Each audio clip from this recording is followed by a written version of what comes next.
Un bon accueil, je pense. Oui, merveilleux, inespéré. Agréablement surpris. Oui, beaucoup. Beaucoup surpris et très bien. Vraiment, ça m'a fait énormément plaisir. Donc des gilets jaunes locaux, aussi des gilets jaunes suisses, qui étaient peut-être inattendus. Oui. Je pense que vous n'avez peut-être jamais entendu parler qu'il y avait des gilets jaunes dans d'autres pays, Non. surtout en Suisse. C'est ça. Pourtant, ça existe. Ils ne sont pas nombreux, c'est vrai. Espèce un peu. Mais on est actifs. Actifs. Ils se font un peu. Peu Je pense qu'il nombreux, doit y avoir mais beaucoup d'émotions également. agités. De la part des gilets jaunes de voir Moi, ça me touche. leur installation, leur cabane, en faire un petit. Ça donne envie, en fait. C'est communicatif. C'est l'exemple. En fait. J'ai parlé à un gaillard. Magnifique cabane, un petit peu autour, donc avec un accueil citoyen, quelques gilets jaunes qui sont au fond. Ils nous servent des boissons si on a envie. Petit verre d'eau. C'est ça. Des questions à poser. Explique-nous ton périple. Depuis quand, comment, qu'est-ce qui s'est passé, quelles sont les anecdotes, qu'est-ce que tu as vécu durant ces 15 jours en fait. Donc je suis parti de Marseille le 1er juin. Le 1er juin, j'ai été accompagné par mes camarades gilets jaunes. On m'a demandé quel itinéraire que je voulais prendre. Et donc, moi je suis un peu provocateur, j'adore les interdits. Et j'ai choisi de passer devant la mairie de Marseille. On me dit, devant la mairie de Marseille, tu es fou, jamais ils vont accepter. Et puis il y avait une jeune commissaire qui connaissait rien, c'était la première fois qu'on la voyait, cette fille. Elle avait l'air sympathique. Alors on lui a expliqué gentiment qu'en fait, on était des médics, qu'on était de Marseille, qu'on lui garantissait qu'il n'y aurait pas de vagues jusqu'aux portes d'Aix où je voulais aller. Donc elle m'a demandé 10 minutes pour préparer, pour mettre des policiers en protection sur le bâtiment. Je lui ai accordé ces 10 minutes. Au bout de 10 minutes, j'ai fait bon, maintenant moi j'y vais, sinon je suis en retard. Et alors donc elle me dit ok. Et alors que je marche et je commence à marcher dans Marseille.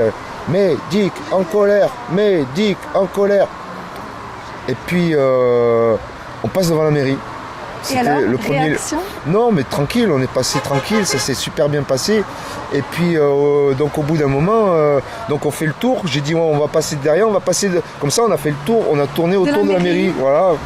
C'était non seulement on passe devant, mais on repasse derrière en plus. On insiste. Voilà, c'est ça, on insiste. C'est mon style. Ah ouais. Et après donc j'ai dit on va arriver à la rue de République, on remonte République.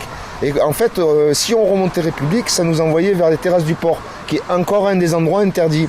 Allez, on y va. Donc, et la fille, le commissaire, elle m'a dit non, s'il te plaît, j'aimerais que tu viennes vers Porte d'Aix. Alors j'ai fait, vous avez été gentil, vous m'avez laissé passer devant la mairie, moi, d'accord, je prends vers Porte d'Aix. Donc je l'ai suivi vers Porte d'Aix, on est arrivé, c'est un arc de triomphe qui s'appelle Porte d'Aix. Okay. Et là, mes camarades, ils m'ont lâché à cet endroit-là. Et puis donc après il y a eu la fin de manif, c'est-à-dire qu'ils se sont séparés, il y a eu le cortège a éclaté un peu en quelque sorte, et donc les policiers ont perdu les traces des gilets jaunes. Quand moi je suis parti, ils sont où ? Et en fait ils se sont regroupés directement à la gare Saint-Charles, le deuxième lieu interdit, et de la gare Saint-Charles ils sont allés jusqu'aux terrasses du port, le même jour que de mon départ, et ils ont fait les 3 lieux interdits, pas une casse, pas un vague, rien. Impeccable. Donc ça, c'était la petite anecdote très amusante. Tu peux juste nous réexpliquer ce que c'est qu'un médic, parce que peut-être les gens ne savent pas. Médic, street médic. Avec street médic. L'origine du street médic, ça vient des Black Panthers à l'époque des États-Unis quand ils luttaient contre le racisme. Ouais. Et les street medics black ne soignaient que les militants de leur groupe. Je comprends. Actuellement, par exemple, les street medics, qu'ils soient d'un groupe ou d'un autre, comme par exemple les street medics zadistes, parce qu'eux, ils ont été formés par des 68 arts, tout ça. Donc ces gens-là ne soignaient que les zadistes. Voilà.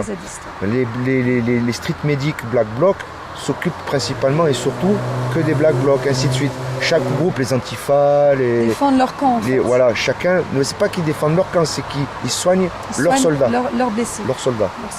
Si moi, par exemple, j'étais un street medic gilet jaune, je ne sonnerais que les ultra jaunes et les gilets jaunes. En fait, je suis médic. je soigne n'importe quel blessé, y compris si c'est quelqu'un des forces de l'ordre. Parce que ça peut être la plus grosse des bordilles, il peut avoir une femme adorable, des enfants merveilleux, et je crois que c'est pour moi. Petite musique C'est ça, entr'acte. interlude. Je vous accorde le riz, il lui dit. Ouais, je suis en interview, rappelle-moi dans un quart d'heure. Un quart d'heure par soldat. Oui. Les médics soignent tout le monde. Moi, si j'ai un policier qui tombe, ça peut être la dernière des ordures, la plus grosse des bordilles. Il n'empêche que c'est un être humain qui peut avoir de la famille et des amis. Et puis de toute manière, je suis fils de médecin. Et donc le serment d'Hippocrate l'oblige, lui, en tant que médecin, à soigner tout n'importe qui. Et de son éducation, moi qui suis secouriste, et dessus le logo de mon association qu'on est en train de déposer, loi 1901, j'ai mis le caducée, oui. le sceptre de Neptune, qui donne une deuxième chance. Ouais. Et donc, de par ce fait, on doit être neutre. On a un devoir de neutralité et une obligation de soin envers les personnes blessées ou les personnes en danger. Ouais. D'assistance, de tout ça. Donc je suis médic. C'est beau. Tu peux nous rappeler l'événement qui a fait que tu t'es engagé dans cette marche? D'abord j'ai un ami qui a été tiré plusieurs fois au LBD et puis d'autres qui ont été verbalisés parce qu'ils portaient secours à la population. Et puis moi-même, on m'a pris du matériel, j'ai eu affaire à des fouilles désagréables où le policier insistait en massant les parties génitales, des trucs dégueulasses. Enfin, voilà. Alors que j'ai eu des fouilles d'un policier, la fois où j'ai fait l'ultimatum 2, il me reconnaîtra. Et pourtant il avait la cagoule et tout, la grenade de désencerclement, c'était un baqueux. Je me suis dit, il va me faire la misère. Et puis je suis arrivé, le mec, je sortais, je lui disais tiens là j'ai des ciseaux, il me dit cache s'il te plaît, c'est bon, voilà ça va. Il a vu que j'étais quelqu'un d'honnête, de sympathique et tout ce qu'il y avait d'interdit, il me fait ferme, c'est bon. Et puis il y a un chef qui arrive, il y a un chef qui arrive qui dit qu'est-ce qu'il y a? Et l'autre il dit non c'est bon, il est passé à la fouille, c'est bon. Et donc il m'a couvert. Alors que le même jour, je m'étais fait masser les parties génitales. Donc il y a des bons et il y a des mauvais, partout, comme de partout. Donc je ne juge pas les gens. S'il y a un policier à terre, je le soigne.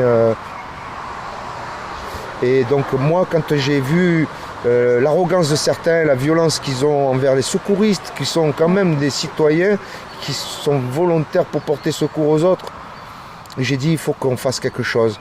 Moi, quand j'étais petit, à l'époque, en 81, il y avait eu la marche des beurs. Ils étaient partis de Marseille aussi, et ils étaient montés droit direct à Paris. Et ça avait fait un retentissement.